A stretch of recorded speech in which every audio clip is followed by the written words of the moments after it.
The Chinese influence is great, and it started with working in the mines, working in the railroads, really being exploited. There were exclusion acts, Chinese were discriminated against, and that went on for a long time.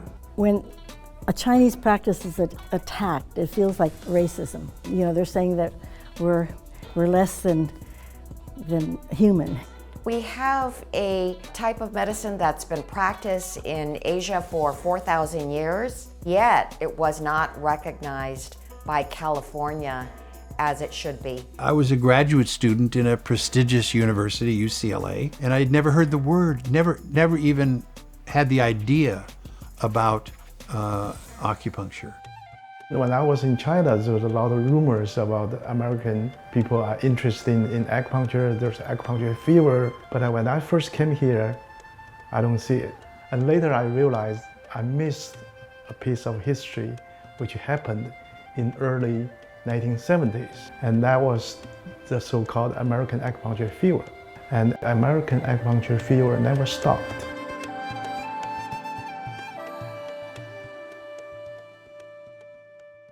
In June of 1975, California Governor Jerry Brown signed SB 86, a bill which made California the 8th state in the United States to legalize acupuncture. California is a state with the greatest population, the strongest economy, and the largest Asian population in the U.S. Therefore, the legalization of acupuncture in California has made the state a major center of Chinese medicine and acupuncture in the West. The number of acupuncturists in California accounts for 1/3 of the total number in the United States, and there are 16 acupuncture schools which are providing master's or doctoral degrees across the state. California has a relatively complete system of acupuncture education, licensure, examination, and practice, which has become a role model for the rest of the country. However, the path to the legalization of acupuncture in California would prove to be a huge challenge and take years to accomplish. The introduction of Chinese medicine to the West can be traced back to around 1850, when Chinese immigrants first flocked to the United States, eager to escape war, famine, and the economic chaos in China, and to try their luck at the California gold rush. San Francisco, California, grew more rapidly than any other city in the world at that time. Its population jumped from about 800 in March of 1848 to more than 25,000 by 1850. Because of the traditions and customs of the Native American Indians, who used a variety of herbal medicines to treat disease, the use of Chinese herbs to treat their fellow immigrants could be done openly and legally without a license. However, acupuncture, which uses needles to penetrate the skin, was considered a medical practice and therefore must only be performed by a person with a Western medical license. Otherwise, it was illegal. Despite this fact, in San Francisco's Chinatown, which had quickly become the largest Chinese settlement in North America, some Chinese medicine practitioners continued to use acupuncture in a semi-underground manner to treat those within their community. But for the most part, acupuncture would stay off the radar in the United States for over a century until 1971, when a columnist from the New York Times would introduce Americans to the benefits of acupuncture. The general story is 6 months before President Nixon visited China. A reporter from New York Times, James Reston, was invited to visit China almost the same time as Kissinger visited China, invited by Premier Zhou Enlai. This was the days when Nixon decided to open up China. He decided he was going to China. James Reston was a writer for the New York Times. So he went there to see what was going on in China at the time. As I say, this was the bamboo curtain, the days that we really couldn't penetrate very easily into China. So James Reston went there, and while he was in Beijing, he had an attack that was diagnosed as appendicitis. The same night, he was hospitalized in the hospital, and there were 12 top experts in medical field appointed by Premier Zhou for his consultation. At that time, New York Times already released the news. Our best reporter has been hospitalized in communist China. So everybody was watching and waiting to see what happening to James Reston. The diagnosis was appendicitis. And he had an emergency appendectomy. Now, Some people think that acupuncture was used as anesthesia for the surgery. That's not true. It was actually used after the surgery. So he had standard anesthesia. Appendix was removed, but after the appendix was removed, he was in a hospital bed in intense pain. He had abdominal pain and distension. The Chinese physician offered acupuncture. So they wheeled in a cart with acupuncture needles in it. And he said, supposedly, well, what are you going to do? And they said, well, we're going to do acupuncture. He said, what's that? And they said, well, we're going to put needles in certain places, and that's going to help attenuate or reduce the pain. Needles were put in various places, and the pain disappeared. He didn't need any post-operative medication for the pain. And he described later in his paper, there's a young acupuncturist treated him with 2 needles under his knee and 1 needle in his arm, and also used something like a cheap cigar burned on top of his abdominal wall. Of course, we know that in Chinese medicine, they call it moxibustion. They would come in periodically and twirl the needles, and they would change the locations, and through the days afterwards, the only pain medication that he had was acupuncture. And so it was used very effectively on James Reston. Well, he came back to the United States and wrote a series of articles in the New York Times. He wrote his story about his operation, entitled "Now About My Operation in Beijing." And in his story, he described his acupuncture treatment in detail. And that broke open the whole field. All of a sudden, there was a tremendous public furor about it, where people were interested in what is this, and I'm in pain, how can I be helped? Could this be something to help my father-in-law who's in pain? On and on and on. And later it was believed it was this paper caused American acupuncture fever. Around the same time Reston's article hit the newsstands in the United States, the Chinese government, in anticipation of President Nixon's upcoming visit and wanting to further impress the West, invited a group of American journalists, scientists, medical experts, and dignitaries to visit several of their top hospitals to witness firsthand how the Chinese were effectively using acupuncture anesthesia in the operating room. The Chinese government is pretty smart. They want to show acupuncture to foreigners to show their this one advantage and the progress of the socialism. So they invited American, for the first time in the history, they invited American Medical Society to visit China after James Reston. There's almost 200 delegation members and reporters went to the hospital and saw an operation of open chest surgery with acupuncture only. And the whole thing was videotaped and broadcasting through the satellites to all over the world during Nixon's visit of China. And it was the acupuncture anesthesia application opened the door for acupuncture in the West, because they saw these videotapes, they saw this report, they all were surprised. At the early 70s, Chinese developed acupuncture anesthesia. That kind of news get a lot of people surprising and very interesting in. When they come to the United States, we want the Chinese medicine to contribution to the USA people. My first client is all Caucasian. The patient come to see me. No need advertising, no need anything. At that time, people were curious about acupuncture. They want to try, and when they have some sickness, they would like to try something different. Of course, another environment is, at that time, Western medicine doesn't treat everything successfully. A lot of people have some negative feeling about Western medicine at that time. They don't want to take drugs, they don't want to cut in the side for the surgery, so they look for other alternatives. And then Chinese medicine, that time acupuncture become quite interesting for the most people, Westerner particularly.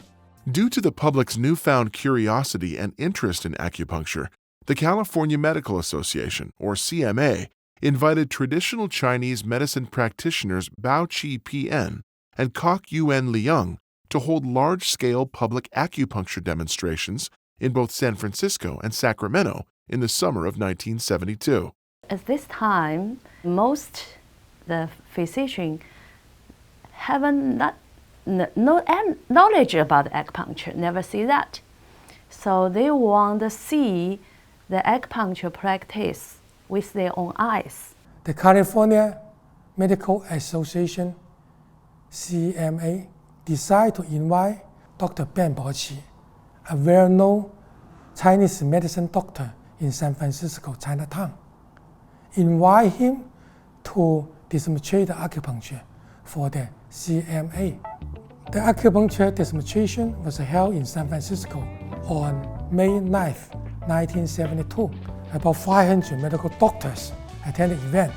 The first patient who received the acupuncturist is Dr. Tom Amendorf. He was president of California Medical Association. He was 52 years older. He suffered for serious hip arthritis in almost 4 years, which caused a limping gain. So where the Dr. Amendorf lay down on the treatment table, the Dr. Liang first gave him the moxie warmer his lower back and the leg. Then he using 2-inch needles to some body area. So they just using 4 needles total. Maybe a couple minutes, the Dr. Amendorf get up, say to everybody, there's no question, this considerable relief in my hip, the relief feels good. The personal experience of the president of CMA was clear in demonstrating benefits of acupuncture. 1 month later, Dr. Ben and Dr. Liang were invited again by the president of CMA to attend a press conference to promote AB 1500R and give an acupuncture demonstration in California State Capitol. Some legislators and government officials attend the press conference and watch the acupuncture demonstration. This event also very successful. Later that year, the California Medical Association promoted acupuncture for the first time in Assembly Bill 1500. However, the bill imposed strict regulations and restrictions on the practice of acupuncture. Acupuncturists could only act as an assistant of a licensed physician and could only practice acupuncture under the physician's guidance. And acupuncture could only be used as an experimental treatment in medical schools in California. Now, in the early days, the law did not reach into Chinatown and regulate Chinese medicine at the time. It was left alone. In 1970s, Eva Chow immigrated to the U.S. and she taught Chinese painting classes because at that time acupuncture was not legalized. She did some acupuncture on the friends and families, but she doesn't do it in public. When we come to the United States, we talk, some cousins, they say, oh, you cannot practice in here. The meaning is illegal practicing. That's time. But we still practicing because we're from Hong Kong. We need to eat, but we don't have the clinic open, just you see the home in San Francisco. We don't need the advertising, but one by one, we still continue. As time went on and it gained more public interest, there was more focus on these old-time practitioners and how they had been practicing. The medical associations and the medical societies and the other people that enforce rules and regulations, the Board of Medicine in California, for instance, they became interested in how this could be regulated. All of a sudden, the California government began to crack down and they close up the clinic, acupuncture clinic, and also arrest the acupuncturist. Due to the heightened attention and scrutiny from the CMA and other medical organizations, many acupuncturists who were practicing openly were forced to move their practice underground in order to avoid the possibility of arrest and prosecution by the authorities. However, it seemed the first arrest in California was inevitable. George Ong from Hong Kong, he teaches Chinese Kung Fu, and also at the same time, he practiced acupuncture for his students or some patients. Without a medical license, it's illegal.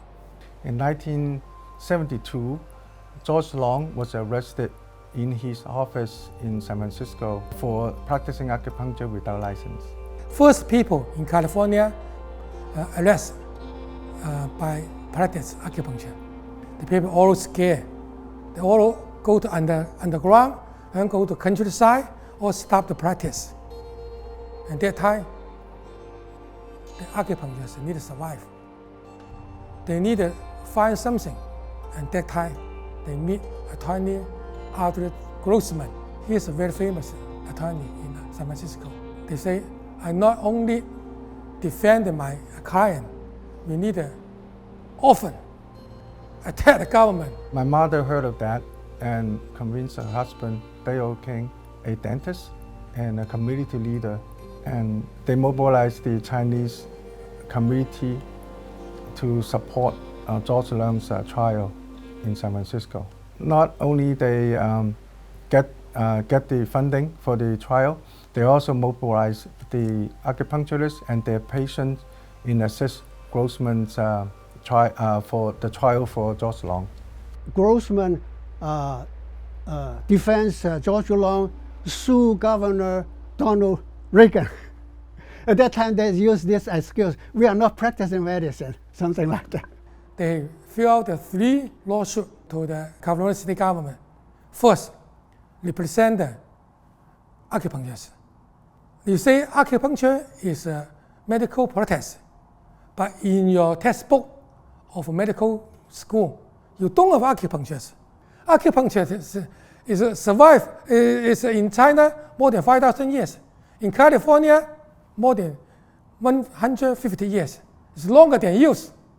So it's not fair. So the mass acupuncturists, they have a right to practice acupuncture. Second, he represents the patient. The patient say, I have a right to choose what treatment I need, special the Western treatment. They cannot cure my problem. I have suffering. The acupuncture can help me. Why I cannot choose acupuncture? The third should represent the Western physician, medical doctors, more than 40 letters. Let him represent them to sue the government.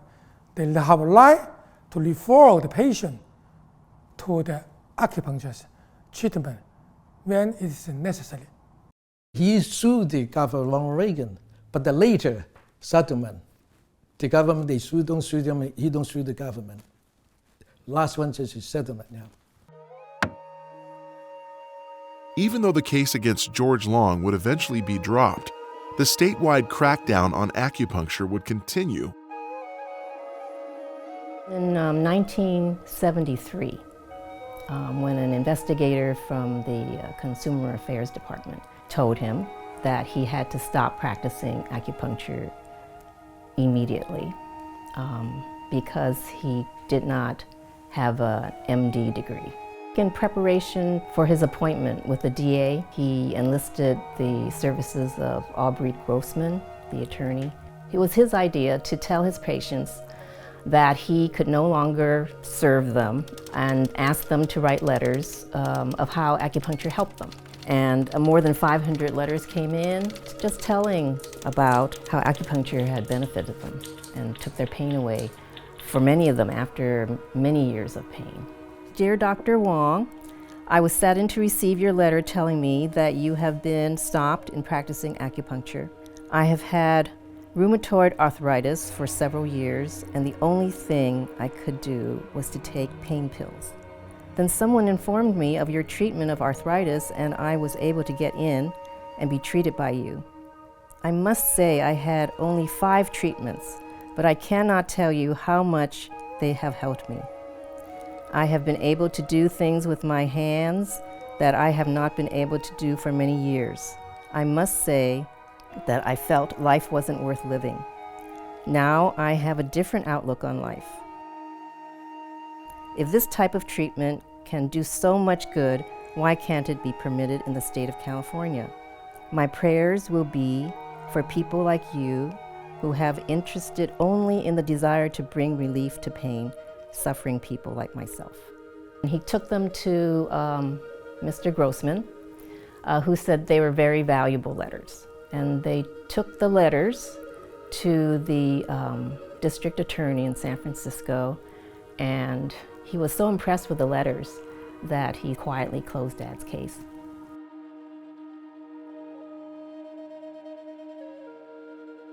This wouldn't be the first time that those benefiting greatly from the healing effects of acupuncture would show up to participate in the fight to make it accessible and, more importantly, legal. In 1974, the arrest of Dr. Miriam Lee, one of the leading pioneers of acupuncture in the United States, would prove to be a landmark case in this struggle for legalization. And once again, her patients would play a major role.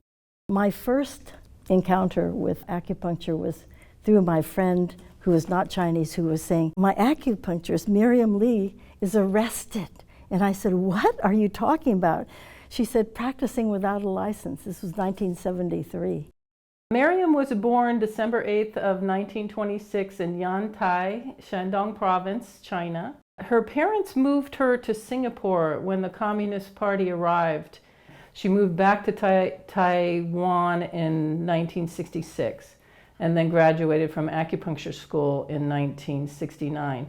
After she immigrated to United States, he lived in Palo Alto.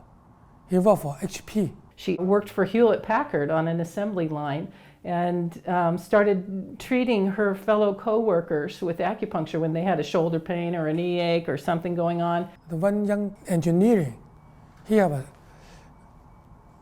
a tumor in his back. After the surgery, he cannot walk. His mother is very worried. And that time, they say, hey, you know acupuncture, maybe I can help him. And then she did acupuncture for the young guy.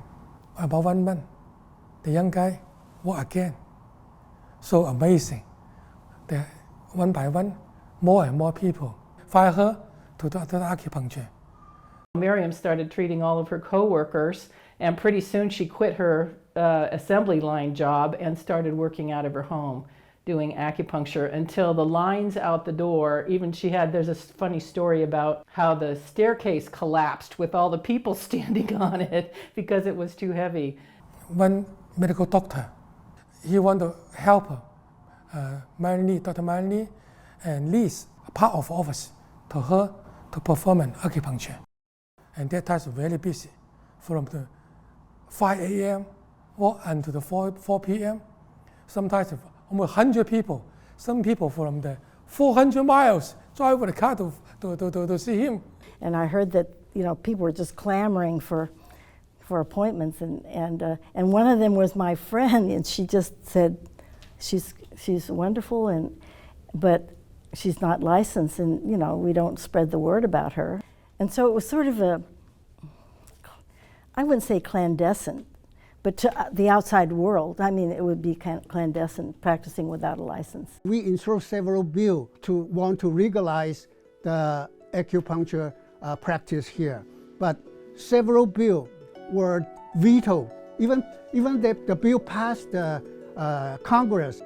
April 15th of 1974, Ronald Reagan vetoed an acupuncture bill. And the very next day, Miriam was hauled off to jail for practicing without a license. She had at that time been working in the office of Dr. Harry Oxhandler, whose medical practice was then shut down because of this arrest. To the disbelief of her patients, Dr. Lee was arrested by agents from the Department of Consumer Affairs for practicing acupuncture without a medical license. Additionally, Dr. Oxenhandler's medical license was suspended for providing his office for the practice of acupuncture. Dr. Lee was released after posting bail at $500, but still faced a $500 fine and a 6-month jail sentence if convicted. The story goes, over 100 of her patients showed up at the courtroom day after day after day for her trial to vouch for the only medicine that had ever really helped them. Some people say even the George's wife is her patient. I think that people coming forth, her defenders, and with their testimonies, and the fact that she was such a person of integrity and character, I guess she really was symbolic, you know. Due to the overwhelming public outcry and the swift actions taken by the state's Acupuncture Society, Governor Reagan legalized acupuncture as an experimental procedure. Miriam Lee was acquitted, but to her great regret, Dr. Oxenhandler's medical license was suspended by the California Medical Association on the charge of renting the clinic to others to practice medicine without a license. This forced him to move out of California in order to continue his practice. That time, they need a new bill to instead of the old bill. There was no reason why a doctor should supervise an acupuncturist. It wasn't right. And the physicians were suing acupuncturists, and one in Sacramento was put in jail, who I knew, a Japanese-American acupuncturist, because he was, quote, practicing medicine without a license. And it was that kind of attitude and fear by the CMA, the California Medical Association at the time, that really went after acupuncturists so unreasonably. Around this time, attorney Aubrey Grossman, the well-known civil rights lawyer, joined the cause and guided the Chinese medicine and acupuncture profession in California to establish a professional association to fight for the legalization of acupuncture. Grossman, he said, if you want to practice in acupuncture in California, you need a legislation, you need a law, and first, you need to establish your own profession organization. So in 1974, my mother and the other TCM pioneers established the California Chinese Medicine and Acupuncture Research Association. This is the first professional organization established in California during that time. With the organization, they raised funds, and also they united the Chinese medicine practitioners and acupuncturists, and they also called for the legalization of the acupuncture. In March of 1974, the California Chinese Medicine and Acupuncture Research Association was formally established. Its founding members, affectionately known as the Seven Sages of the Bamboo Forest, were Bao Chi Pian, Eva Chu, Hans Wang, Wei Loi Li, Noi Cho Li, Yi Gi Li, and Kang Nam Yu. When the association was first formed, many practitioners were afraid to provoke lawsuits and did not dare to show their faces to participate in the association, because the practice of acupuncture was still underground and illegal. Therefore, the first board of directors and supervisors had only 15 members. Over the next few years, several other major professional groups were formed to work towards the legalization of acupuncture in California. Now mobilized, these organizations, along with other Chinese American, Japanese American, and Korean American practitioners, collaborated with several local celebrities, union officials, and community leaders in order to seek support from state legislators and to raise funds for acupuncture-friendly politicians who would get behind acupuncture legislation. They say in that time, in California, politician, there was three really powerful men. Moscona is one of them. He is a senator leader from San Francisco. And that time, because most Chinese, they have no any connection with the politician. Dangfei is a Chinese restaurant owner, is nearby the state capital, because he is from the same village with one of our acupuncturists. Dr. Yi know him, and then say, I want to see Moscona, but I have no way to see them. He know every legislator. When we have group want to see Ms. Conley, it's not easy. You need to by appointment, can see them. And he said, no, you follow me. He bring the group, acupuncture group, go to the Moscona's office. Say, Moscona, a senator, I bring someone to see you. And then Moscona open the door. Welcome. Not only Moscona, but some assembly member, also the senator, to convince them to pass the bill for acupuncture. We wanted licensing. So we worked with a number of different assembly people. And by the way, there were a number of people that were very, very influential in this area. And George Moscone was one of them. And George Moscone came to us and said, listen, I really have an aim. I want to be mayor of San Francisco. And in order to do that, I need to encourage the Chinese vote. And I think this would be a good way of doing it if I could enact some specific legislation. Senator Moscone said that he would introduce the bill, or a bill, to legalize acupuncture in the next session. Senator Moscone said, okay, I carry the bill. I carry the bill called the 2117-2118. And they passed the bill. Unfortunately, Reagan did not sign the bill. In 1974, Jerry Brown is a state secretary. He is running for the government. He needed money. He needed a vote. He go to Chinatown to get the fundraising. I believe it was through Benson Yu and some of his associates who first introduced themselves to me when I was Secretary of State of California and then running for governor. They gave him a lot of fundraising. They told Jerry, if you elect to become governor, you need to sign the acupuncture bill. Jerry said, okay, no problem. And then, in the second year, 1975, Moscone carried the bill again. And for the co-sign, a Korea Senator, Sean, from South California, they both co-authored. The bill is called SB 86. They passed in the Senate Assembly. Finally, in 1975, when Jerry Brown becomes the governor of California, he signed the SB 86 to legalize the acupuncture. During the celebration, the ceremonial celebration, the SB 86 celebration, my mother presented her famous painting to then Senator Moscone called Eagle Over Rough Sea, signified that they are fighting this one with the rough sea, the really tough environment, and they build up friendship with the legislator and the supporters in the winter time. Prior to the time that I signed the acupuncture law and made it a law, signed the bill that became a law legalizing acupuncture, it was not legal. It was a practice that was common among certain Chinese practitioners, but it wasn't lawful. And the California Medical Association wanted to keep control of that. Acupuncturists in Chinatown, in San Francisco, got to be friends of George Moscone. And he was the senator, and a very powerful senator, so they convinced him, and he carried the ball. He carried the legislation, and that's why it passed. He had the skill and the popularity to be able to do that. Jerry Brown signed the bill right away. And then acupuncture legalized. He made acupuncture a primary care profession, and so we were no longer required to work under MDs. Well, what encouraged me is I thought it was such an ancient art that it had played such an important role over the centuries, for millennia, that I thought the more modern doctors whose own profession had really only been recognized for not more than 100, 150, 120 years, that these doctors had no business telling what were principally Chinese, but also Korean, Japanese, other Asian people, that they can't do what has been done for such a very long time.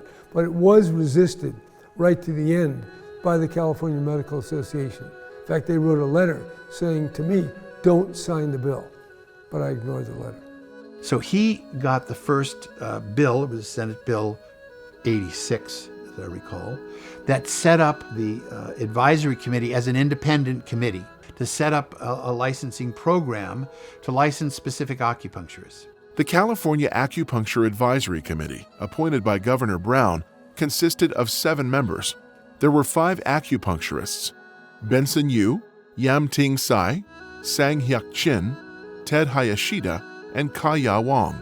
In addition to the acupuncturists were 2 Western medicine physicians, Richard Kronig and Mortimer Weiss, who also served as the committee chairman. The passing of SB 86 made California the 8th state to legalize acupuncture. And although it was considered a major milestone in the legalization of acupuncture, the bill itself was far from perfect. The first bill was passed that allowed acupuncturists to practice legally in California, but only if they were referred by a medical doctor or a dentist or a chiropractor.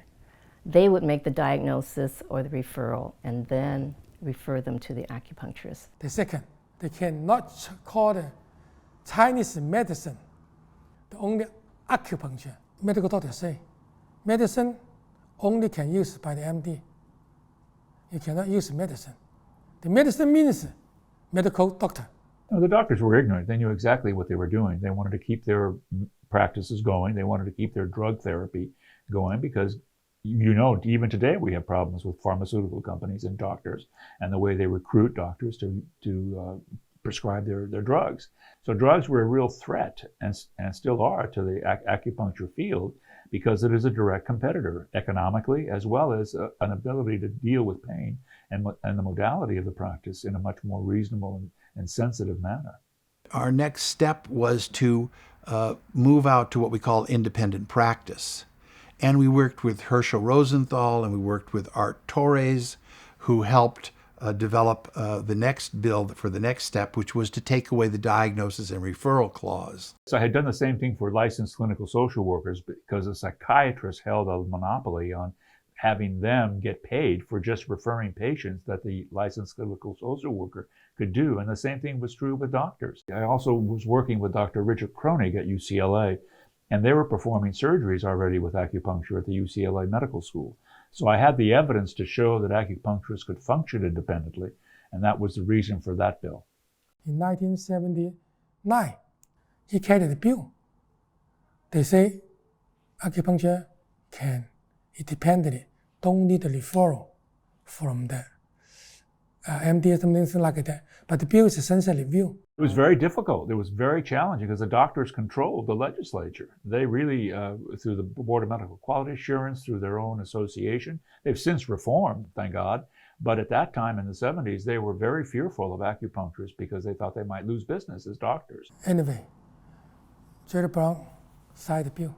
So now acupuncturists became a primary care profession. It could see people directly. It didn't have to be referred in from another practitioner. So it became a primary care profession at that point. In 1979, the United Acupuncturists of California collaborated with State Congressman Art Torres to propose AB 1391. This bill would remove the referral requirement for acupuncture treatment and categorize acupuncturists as independent healthcare providers. Once again, Governor Brown showed his support for acupuncture and the California acupuncture community by signing the bill to law. Through AB 1391, that acupuncturists can practice independently. Little by little, acupuncture in California, education, school practice, and everything, more and more formal. Between 1978 and 1980, two more bills would serve as important milestones in the legalization of acupuncture in California. First, AB 2424, a bill sponsored by State Assembly member Jim Kaiser, would authorize the California government's low-income medical insurance, Medi-Cal, to pay for acupuncture treatment. This would set a precedent for private insurance to pay for acupuncture in the future. The second was in 1981, when Assembly Bill 3040, sponsored by State Assembly member John Knox, expanded the scope of practice for acupuncturists to include electroacupuncture oriental massage, cupping, and moxibustion therapy. It also authorized acupuncturists to prescribe and use Chinese medicine. This legislation also upgraded the Acupuncture Advisory Committee to a more powerful Acupuncture Examination Committee to supervise the practice standards and certification examination of acupuncturists. Both bills were signed into law by Governor Brown.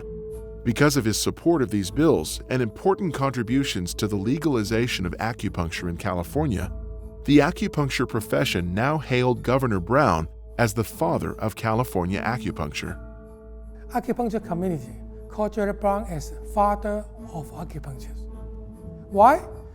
They think he made the biggest contribution to develop acupuncture legislation I had a lot of respect for him, and he did a tremendous amount for acupuncture and the development of Chinese medicine and alternative medicine in general. Father of acupuncture in California, he is very, very supportive on the Chinese culture and acupuncture. If no Jerry Brown, no Chinese medicine, they grew here. We, from the the bottom heart to so appreciate our Governor Jerry Brown. Well, first of all, I don't think it's a generally used title. I think Benson Yu and a few of his close associates felt a fondness for me and for what I've done. So it's a way of speaking. I was very glad to be a part of it. But there's no doubt in my mind that it was the activists, the creativity of those acupuncturists who first went to George Moscone and who kept pressing, because it didn't happen the first time they tried. They had to take a few years to get it done. So I would look not to myself, I signed the bill, but they did all the work. The recent victories in California legislation gave the acupuncture profession some much-needed momentum. And as the relationship between the U.S. and China started to improve in the 80s, a large number of traditional Chinese medicine doctors immigrated to the United States from China, causing the number of acupuncturists in California to grow significantly. The rich clinical and educational experience they brought greatly improved the level of expertise and standards of acupuncture education in the state. In order to help organize the profession, several acupuncture organizations were formed. Amongst them were the California Certified Acupuncturists Association, established in 1983, the Research Institute of Chinese Medicine, established in 1985, the Council of Acupuncture and Oriental Medicine Association, established in 1987, and the United California Practitioners of Chinese Medicine, established in 1995. Over the next several years, organizations like these, along with their community of practitioners and acupuncture advocates, would work with local and state-level politicians to propose and pass several important California acupuncture-related legislative bills, many of which would focus on acupuncture being covered by a patient's medical insurance. The most major setback then is no insurance, no commercial insurance will accept or cover the acupuncture service. We try many times, numerous failed attempts to try to advocate some law that let insurance company to cover acupuncture service. All failed. So eventually, our lobbyist, very helpful lobbyist, he raised a question. That is, if we just go direct to the commercial system, maybe a little bit difficult. So we have go to governmental system, maybe easier.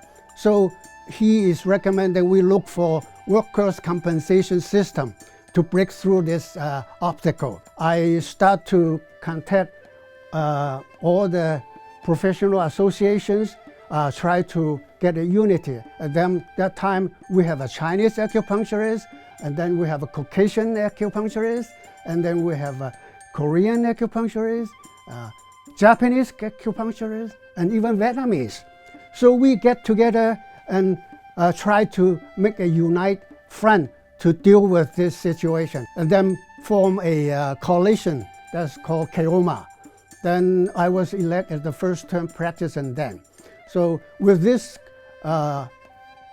association, that we mobilized all the acupuncturists and their patients to support this bill, SB 840, then introduced by Senator Arcturus. That was a very difficult challenge because not only was I fighting the doctors at that point, I was fighting the insurance companies. The last thing an insurance company wants to do is pay out. They want your premium, but they don't want to pay out. And that's exactly what we faced. The opposition of the doctors, the insurance companies, the Chamber of Commerce at that time, that didn't want to reimburse acupuncturists for insurance purposes. And so that took me longer than the first bill because the opposition was so great. The SB 840, there's far-reaching effect because before the medical system, no code for acupuncture. Even they legalized, insurance company don't know how to pay for the acupuncturist. Then eventually we create the acupuncture code. That's one way to incorporate the medicine. With the signing of SB 840 in 1988 by Governor Deukmejian, acupuncture was given an insurance billing code and incorporated into the California Workers' Compensation Insurance System, which listed them as physicians who can independently treat injured workers covered by workers' compensation insurance. In 1997, SB 212, proposed by Senator John Burton and signed by Governor Pete Wilson, permanently included acupuncturists in the California Workers' Compensation Insurance System. In order to continually raise and protect the standards of practice for acupuncture in California, in 2002, the professional acupuncture community worked with newly elected Assemblywoman Judy Chu to propose Assembly Bill 1943, a bill that would raise the minimum number of training hours needed in order to become a licensed acupuncturist. When I started off with my first bill, AB 1943, in the California State Legislature, it was extremely difficult. Many of my colleagues did not understand acupuncture, and in fact, those that were in charge of business and professions really had a lack of understanding of it and viewed acupuncture in a very negative way. They had a lot of stereotypes about it that we had to overcome. This was the first of 3 big battles for acupuncture that I took in the California legislature. This was when the groups of acupuncturists came to me and said, there is a problem here. In California, it takes only 2,300 hours to become an acupuncturist, but in Asia, it takes as much as 5,000 hours to be an acupuncturist. So what we have is a situation in California where students are graduating from their programs without even having the most fundamental knowledge of how to be a good acupuncturist. So we need to raise the level of training in order to be an acupuncturist. Well, that made total sense to me. Little did I know that it would be such a big battle. It's because the other members of the legislature who were in charge of business and professions saw acupuncturists as just being technicians, not as skilled medical professionals. And so they said, 2,000 hours is just fine with us. I don't see any need to raise the hours needed for this profession. They resisted quite a bit to my bill, AB 1943. We had to bring so many groups of acupuncturists from around California to go to the hearings, to testify, to meet with their members of the legislature in order to get it passed. And the acupuncturists really learned a lesson there, which was that it's so important to have advocacy and to be directly involved with the legislative process. Ultimately, we were successful in raising the number of hours needed, 3,000 hours in order to be an acupuncturist, which is the highest number that is in the nation for one to be an acupuncturist. The successful collaboration helped the acupuncture community to fully realize the importance of unity. And in 2014, 2 of these organizations, the California Certified Acupuncturist Association and the United California Practitioners of Chinese Medicine, decided to join forces. The member and the board of the 2 organizations recognized that in order to effectively fight for and protect our interests of our profession, the 2 organizations must unite to become one. The CCAA and UCPCM officially merged to become the American Association of Chinese Medicine and Acupuncture on January 11, 2015. AACMA, they work for many kinds. First, in the political action, they passed the bill, AB 833. They restored the medical benefit for acupuncture. Because by 2008, because of the financial crisis, they dropped the benefit for 7 years. And our association and found the lawmaker to pass the bill to to restore the reimbursement, Medicare reimbursement acupuncture.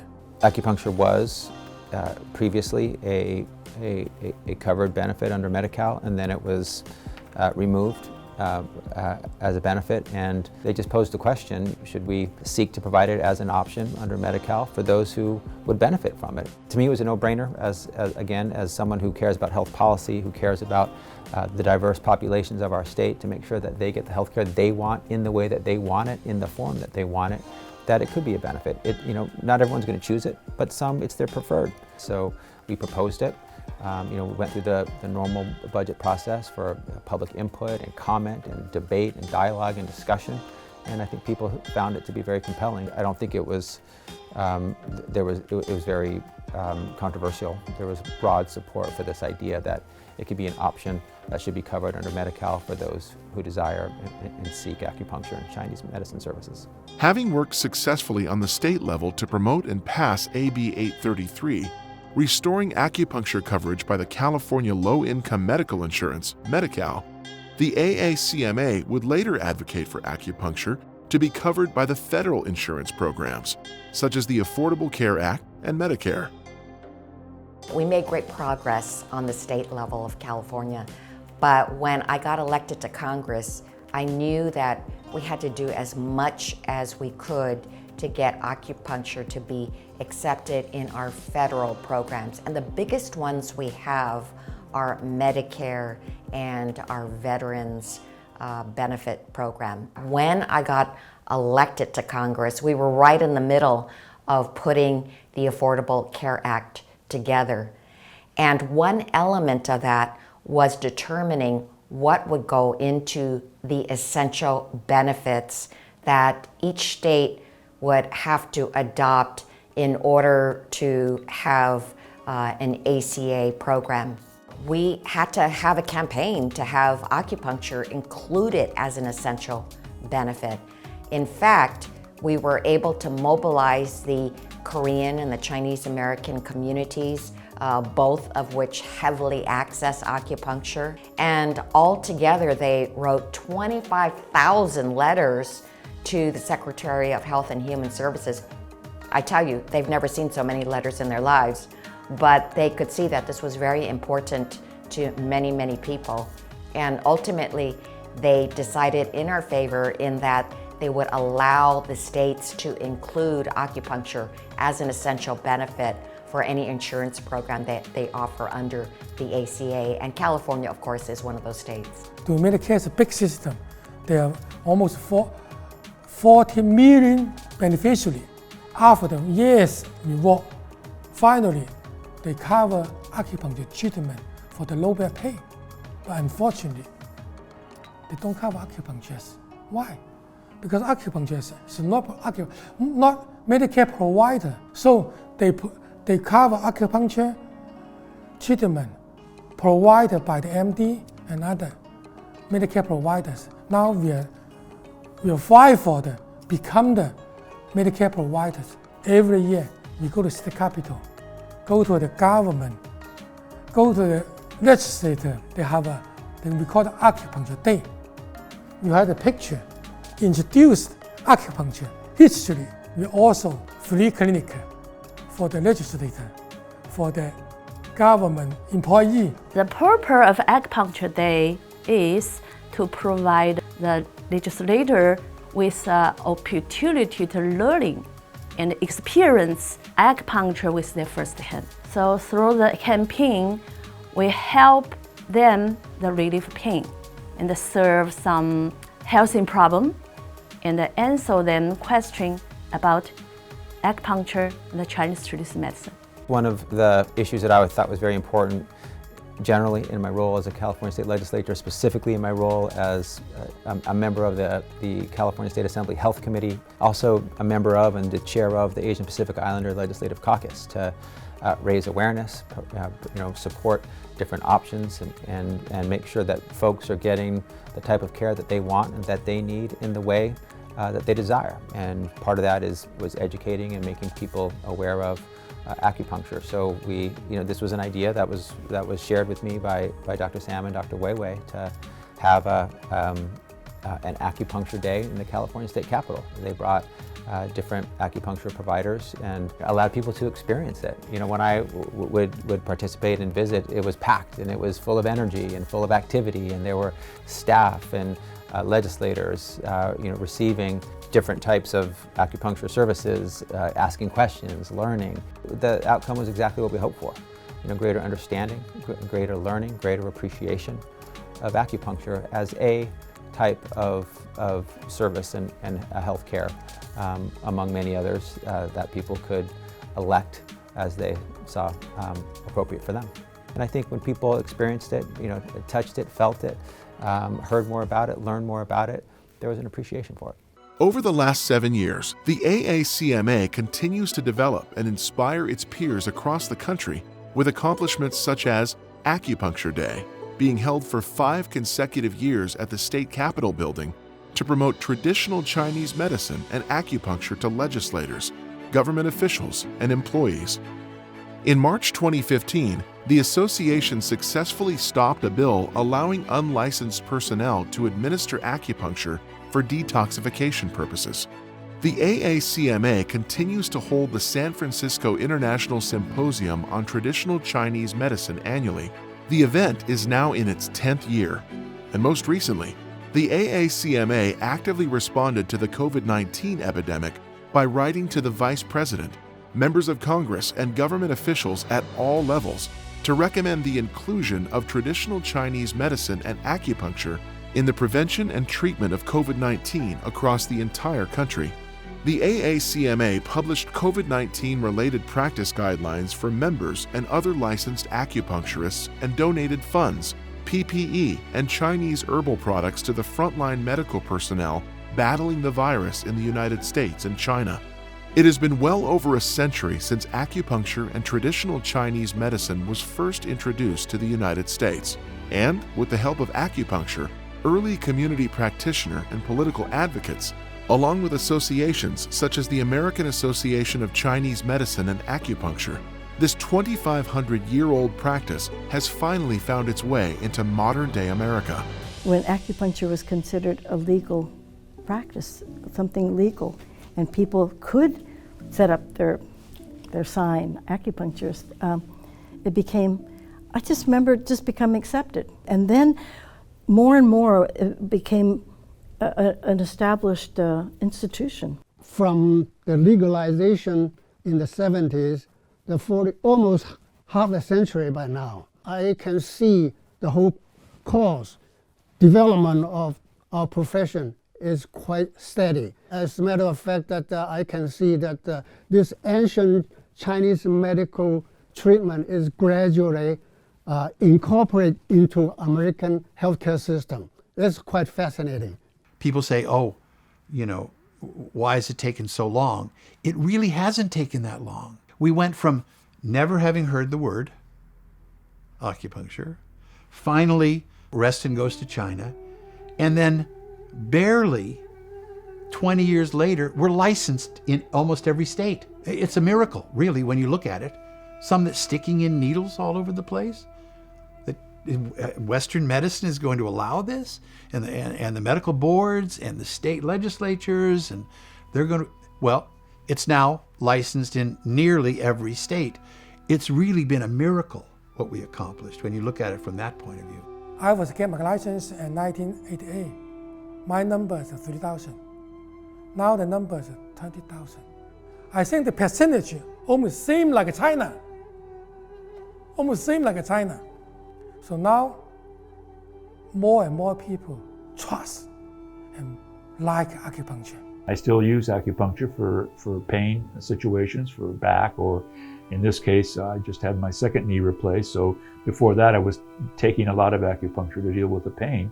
Now I don't have it as much, but I believe in who they are, and I believe more importantly of their integrity and their ability to be honest with people and say that, you can't solve everything. You can't cure everything, but for chronic pain, it is measurable. I mean, imagine having a baby with acupuncture, or a surgery, minimal surgeries with acupuncture. It works. I think that really people are looking to alternative medicines as an option to pharmaceuticals and to the side effects of many drugs that Chinese medicine just simply doesn't have. There's, very few things we can't treat with Chinese medicine, herbs and acupuncture, moxa. Anyway, I think the future of Chinese medicine is great. Acupuncture now is available, almost acupuncturists in every city, in every corner of Manhattan.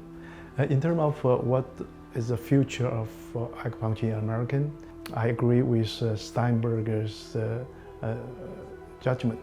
Acupuncture is a good thing for America.